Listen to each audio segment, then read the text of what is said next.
Hi guys, how are you?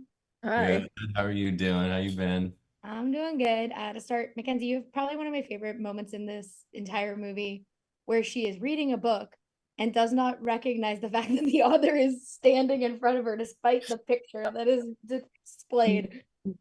When you get to have little fun moments like that in a horror movie, for you as an actor, what is the fun of like playing that up a little bit? Because it's like, yeah, girl, you had to have looked at the back of the book at least one time while you had it.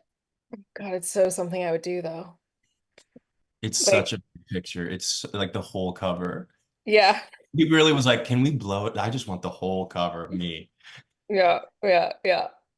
No, I mean, yeah, obviously, A, like happy to ham it up, but like B didn't have to ham it up that much because like, yeah, that's unfortunately feels like story of my life kind But of thing. also, Susan probably goes to the library a lot, reads so many damn books. It's like Oh yeah. probably ate through that book in like 3 hours. It's just in one of many.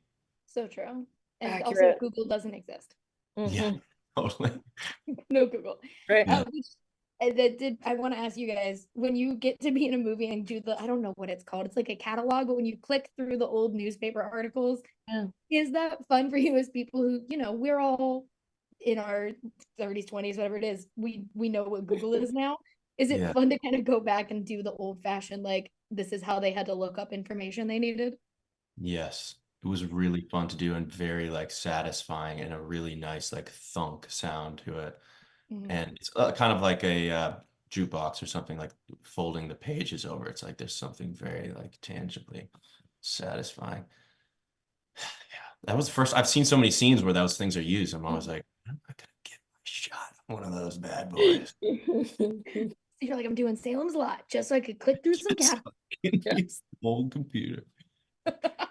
And you guys do get to have like a love story in the middle of vampires, which I think is fun because it's not even a vampire love story. It's two humans. Yeah. When you have to build that up, and there are like just little bits of moments between those two, how did you guys kind of work on that relationship so that when we do have the brief love story, we fully understand that these two actually do really care about each other?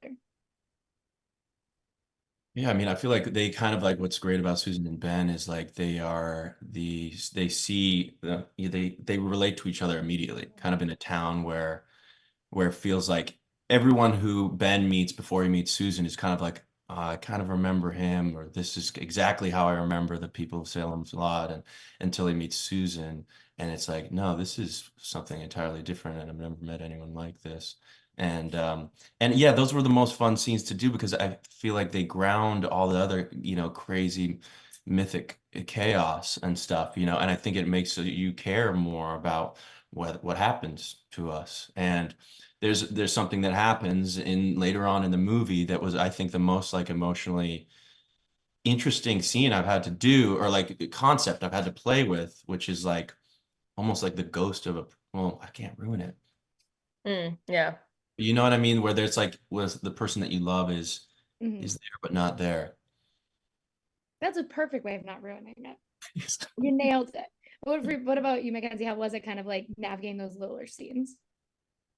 The sorry, the Like the scenes where you guys do have the little love story, but they're so uh there, I mean, so like I feel like Gary's writing is has like such a lovely pace that's kind of it's in the script, but it's almost like of course this is it's a film set in the 70s, but there's almost even like a 50s like and a kind of like back and forth like rat-a-tat-tat and like keeping up with each other's pace and sort of something that is like Lewis and I trying to find the balance of like something that feels natural and real, but also like respects the tone of what Gary is writing, which I think is kind of in all of his films. Like it's something that's present in it and it's present in Salem's Lot. And so yeah, like the rat-a-tat-tat nature of his dialogue and trying to kind of make sure that the jokes are landing and the this is like yeah, I found that to be sometimes like the highest stakes is